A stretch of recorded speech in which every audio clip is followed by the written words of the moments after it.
sur la possibilité de faire un prêt familial. Est-ce que c'est dans le collimateur des impôts parce qu'il y a plein de gens qui le font et puis c'est jamais remboursé, ou est-ce que ça peut se faire? Alors, c'est le prêt familial. C'est-à-dire que vous avez donné à votre enfant en 2012, vous disiez, vous lui avez donné 100 000 euros chacun. Aujourd'hui, il a besoin, et les 31 865 euros. Aujourd'hui, il a besoin de 200 000 euros. Vous lui faites un prêt familial, enregistré auprès des impôts, vous gardez la trace du virement. Si vous décédez avant le remboursement, eh bien, ça fera partie de votre succession, ça sera un actif de succession, comme si vous aviez prêté à n'importe qui. C'est comme une avance sur succession. Exactement.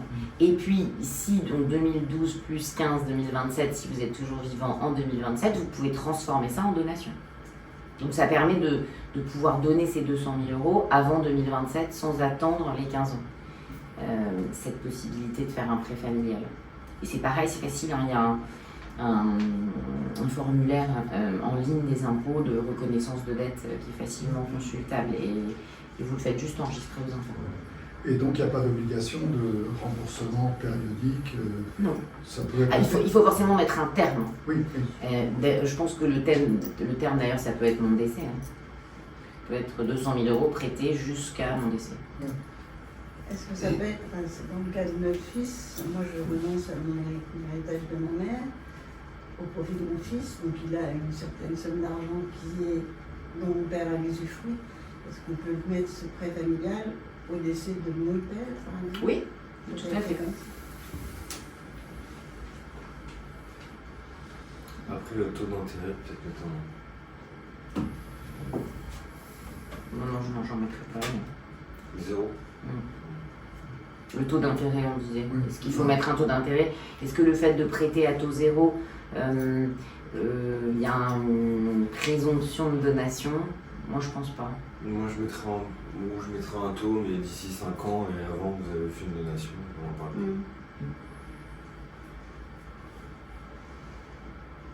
Et il a toujours été beaucoup plus peureux que moi.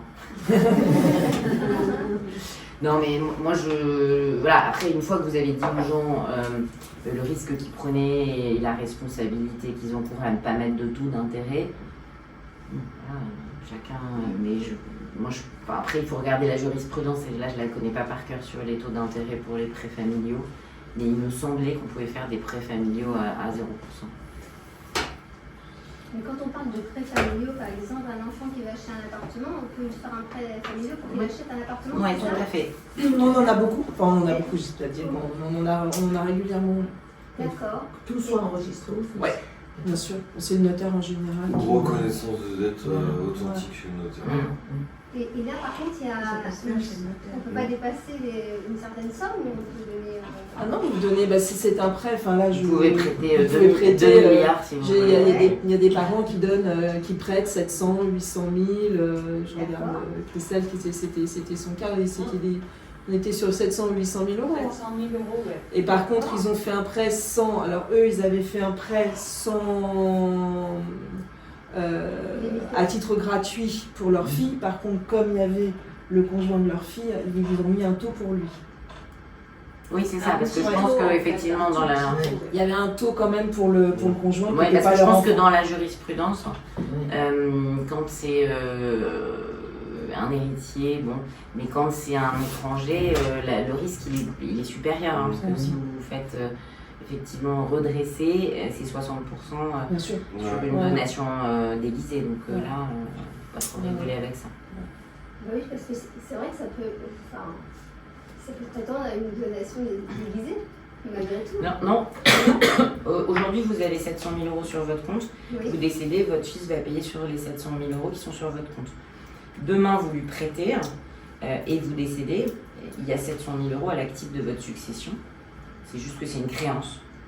C'est comme s'ils étaient sur votre compte. Donc, il paiera le même montant dans la succession. Donc, pour le fisc, ça ne change rien. En fait. Ouais, non, ça ne change rien. D'accord. Mais alors, pour celui qui bénéficie du prêt, qu'est-ce que ça change? Il peut jouir de si vous avez 700 000 euros. Moi, si vous avez 700 000 euros sur votre compte ou s'ils sont sur le mien avec une reconnaissance de dette, c'est pas pareil. Non, mais ça peut être nous, dans notre cas, l'idée c'est que notre fils puisse acheter quelque chose à son nom. Bien sûr, Ouais. bien sûr. Ah oui, d'accord. Donc Oui. il a directement la ligne propriété et le sujet. Voilà. Par contre, ce qu'il faut prévoir, c'est que si demain, vous décédez, il faudra qu'il paye malgré Oui, tout mais de toute façon, les frais Ah oui, sur, d'accord.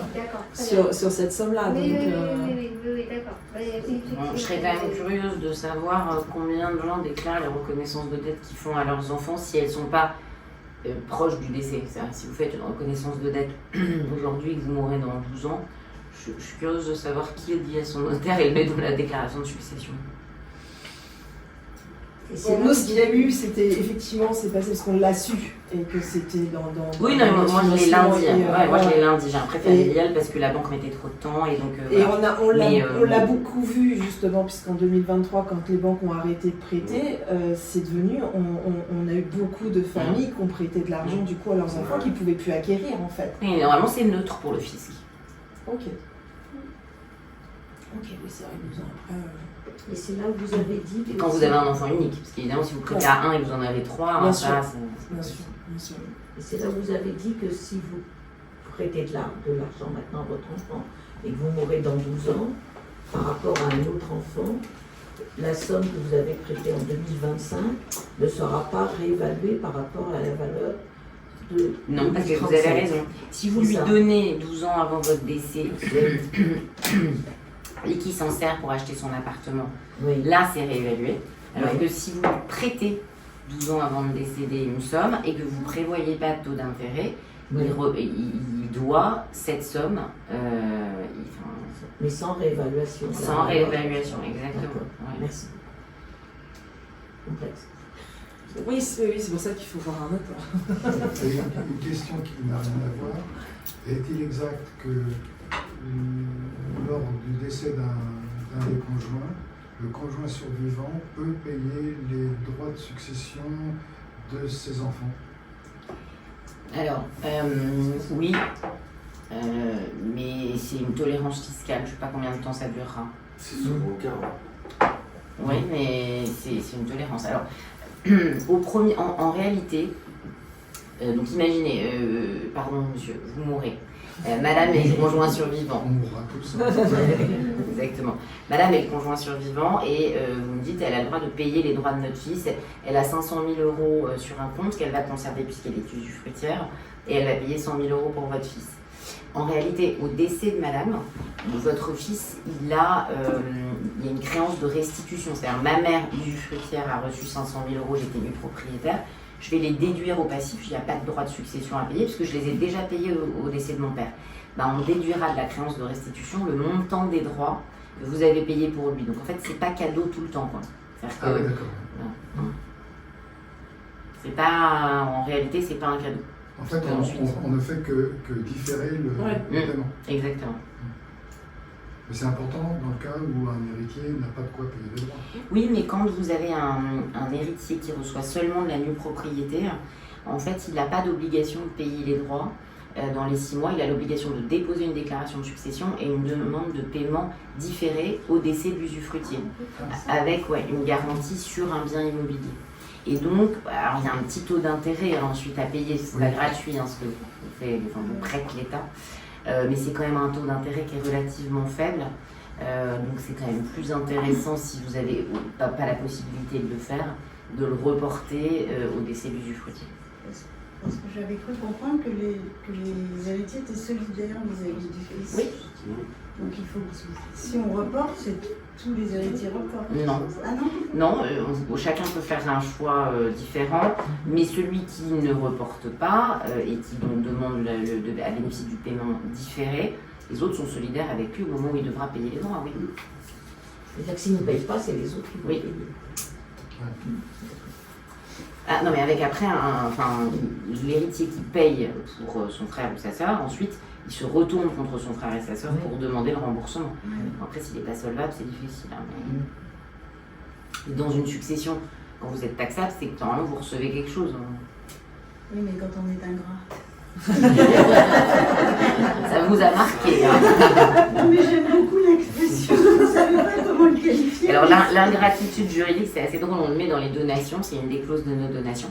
On dit que vous ne pourrez, enfin la donation ne pourra être révoquée qu'en cas d'ingratitude. Mais l'ingratitude juridique, c'est ils essayent de vous tuer, ils sont capables de sévices, délits, injures graves, et ils vous refusent des aliments dans le cadre de l'obligation alimentaire des parents, enfin des enfants envers les parents. Donc l'ingratitude, avant qu'elle soit prononcée par un juge, bon. Et moi j'ai vécu, quand j'étais jeune, ça me revient à l'esprit, une succession dans laquelle la fille avait tué la mère en l'immolant. Mon Dieu. Donc voilà.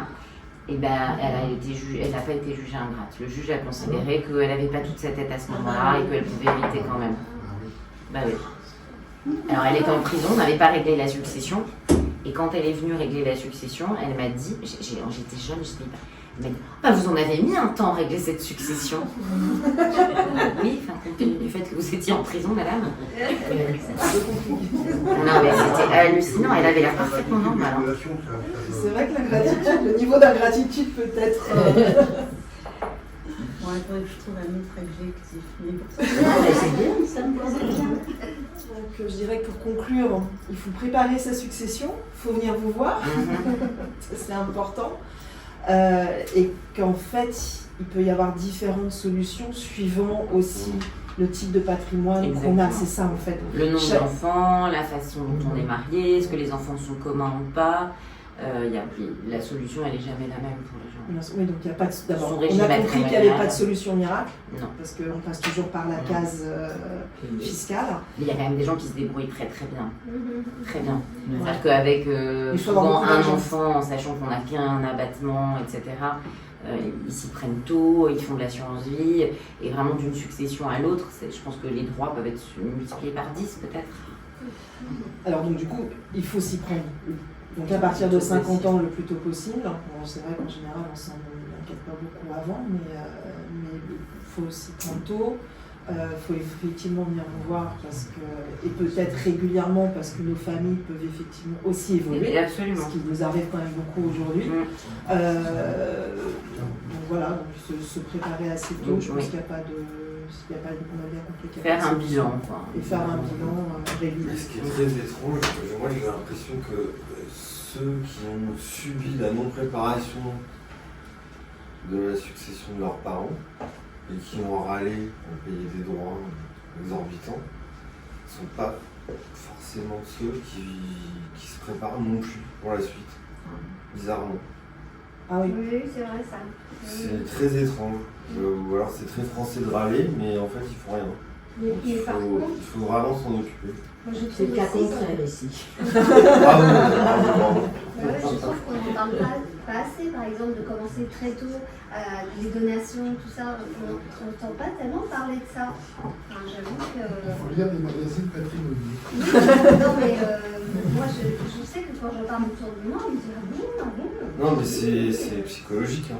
Mais oui, enfin, les gens ont peur même, à la limite, ils ont Oui, oui. peur. Non, puis la succession, parce que souvent, ce que je vois avec mes clients, c'est que souvent, quand on parle de succession, c'est oui, mais parce qu'il y a pour ceux qui ont beaucoup de patrimoine. Mais je pense que la succession, il suffit même d'avoir tout simplement un bien. Alors, ça peut être la maison familiale, ça peut être son habitation principale, ou ça peut. Mais à partir du moment où on a un bien, il faut s'en occuper, c'est mieux. Et c'est même mieux pour les enfants. C'est même pour eux, le fait de leur. Oui, bien sûr. De leur Mais préparer. je trouve que les gens sont encore très très frileux. Oui. Et- Je pense qu'il y a tout simplement l'idée de la mort. Il y a des gens qui ne veulent pas y penser. C'est un sujet, ça peut être un sujet tabou, mais je trouve que Exactement. plus on prépare tôt et mieux c'est, moi. Mais, Oui, après moi, ouais. Ça dépend de votre patrimoine. Et oui. Avant la mort, je pense qu'il y a une chose sur laquelle il y a assez peu d'informations, C'est c'est le maintenant, mandat de c'est protection maintenant future. jamais. Ouais, alors moi, le mandat de protection future, moi j'aime pas trop. moi non plus, parce que c'est moi qui suis censée ensuite contrôler la personne qui gère votre patrimoine, et j'ai pas très envie.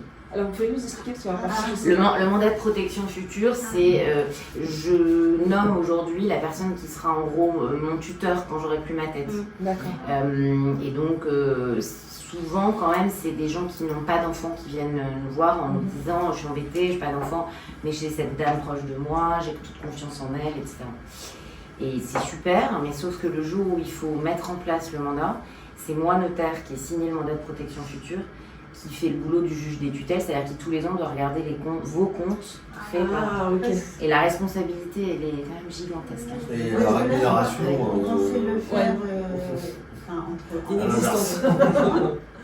Là, En fait, quand vous avez une situation classique, je suis mariée, j'ai un enfant, vous pouvez faire un mandat de protection future, mais c'est assez facile de mettre en place. Vous savez, maintenant, il y a une tutelle allégée qui s'appelle une habilitation familiale. Et quand on a une sœur ingrate, on n'a pas l'accord.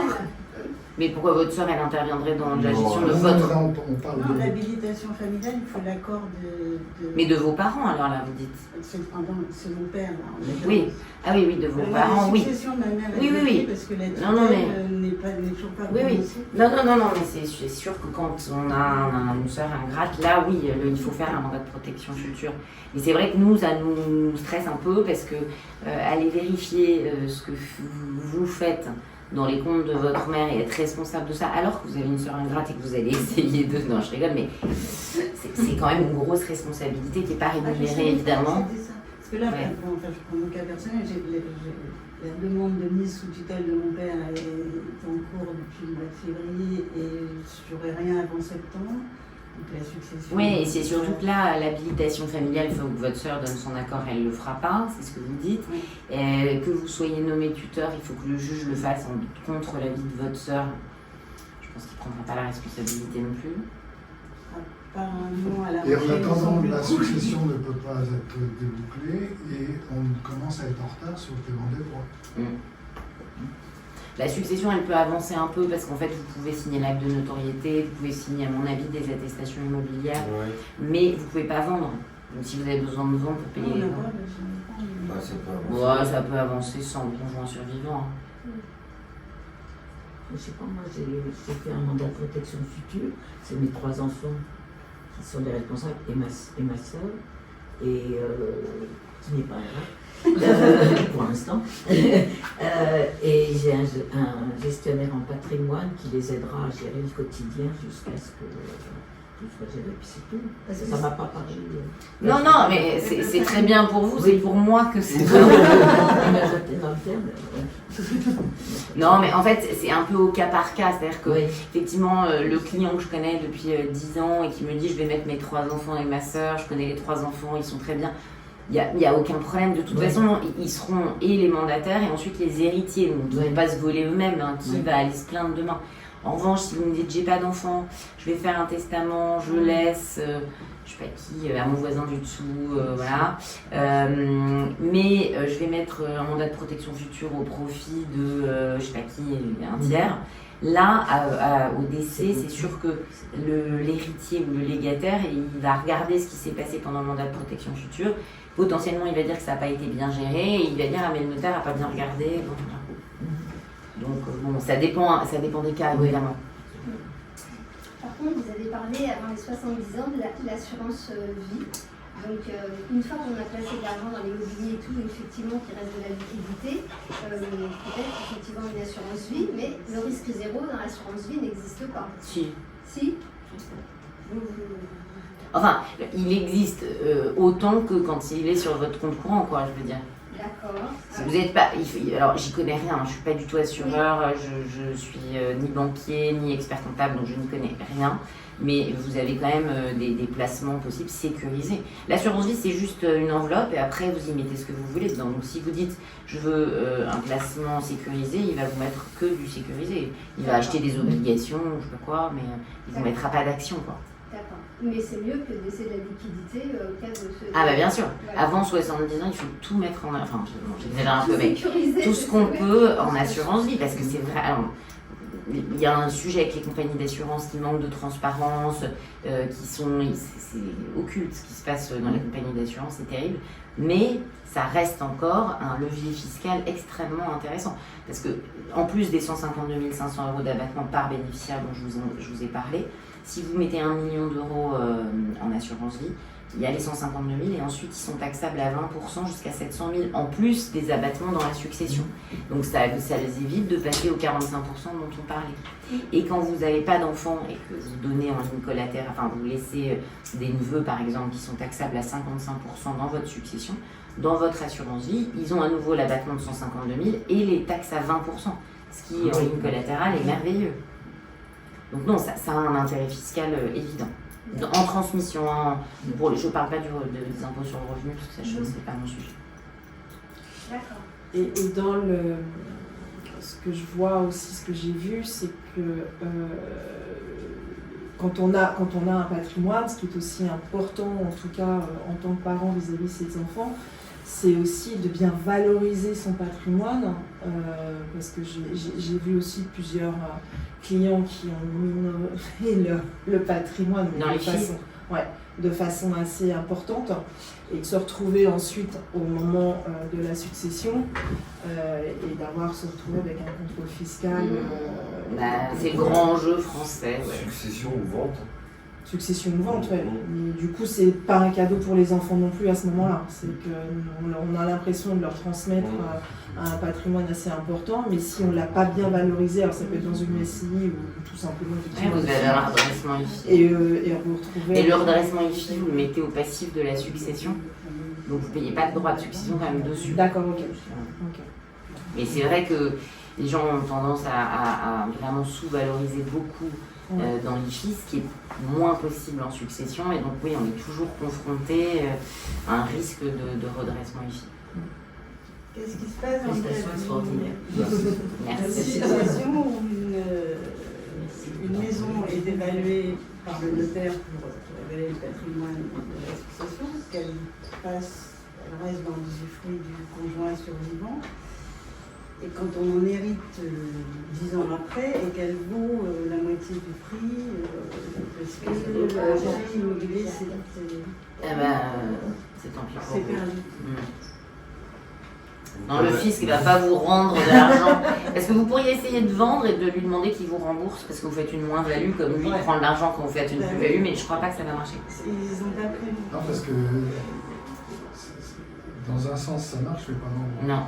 Moi j'avais même eu une situation dans laquelle c'était 3 filles qui héritaient de leur père médecin, qui avaient une maison en banlieue parisienne avec un très très grand terrain. Et en fait elles ont tout de suite eu des offres de promoteurs pour construire un immeuble. Et donc on avait signé une promesse avec un promoteur à 2,8 millions pour vendre la maison. Donc on a fait une déclaration de succession à 2,8 millions. Et en fait la mairie ah non, ils n'ont pas préempté, ils ont fait pire. Quand ils ont su qu'il était décédé et qu'ils allaient vendre à des promoteurs, ils ont changé le plan local d'urbanisme, à l'époque c'était un PLU. Et c'était plus possible de faire un immeuble, donc en fait ça valait le prix de la maison, c'est-à-dire 700 000 €. Quand on a dit au fisc, on va faire une déclaration de succession rectificative, il a dit non, parce que quand elle est décédée, ils n'avaient pas modifié le PLU, donc elle aurait pu vendre. Je ne sais pas comment ils sont tirés parce que j'ai quitté cette étude, mais... J'ai peut-être une situation qui est plus contestable, c'est une maison à l'île de Ré, dans une zone qui est prévue inondée en 2050. Oui, donc du coup... Donc là, la maison perd vraiment de sa valeur si elle est sous l'eau. De toute façon, ce que le fisc considère dans une déclaration de succession ou une donation, c'est la valeur vénale des biens. Combien elle vaut cette maison si vous la vendez aujourd'hui? Oui, c'est ça. Donc, est-ce qu'il y a un marché quand même alors qu'elle sera dans l'eau en 2050? Oui. Et combien ils sont prêts à mettre? Évidemment, s'il n'y avait peut-être pas cette prédiction, elle vaudrait le double, mais aujourd'hui, combien elle vaut? C'est pour ça qu'il faut aussi donner les biens à ses enfants avant d'y faire les travaux. D'accord. Et dans ce cas-là, quand la maison, c'est personnel, mais la maison a été évaluée par le notaire, est-ce que je peux faire des des évaluations parallèles par des agents immobiliers? Oui, absolument, bien sûr. Parce que je trouve qu'il a évalué un peu cher. Pas au sens fiscal, mais vu le nombre de maisons à vendre à l'île de Ré, je pense qu'elle ne vaut pas le prix. C'est invendable. C'est invendable. Mais depuis que le plan d'inondation a été est sorti, personne n'achète. Donc, faut être un peu maso, quoi. Ouais. Donc, un gramme à l'autre,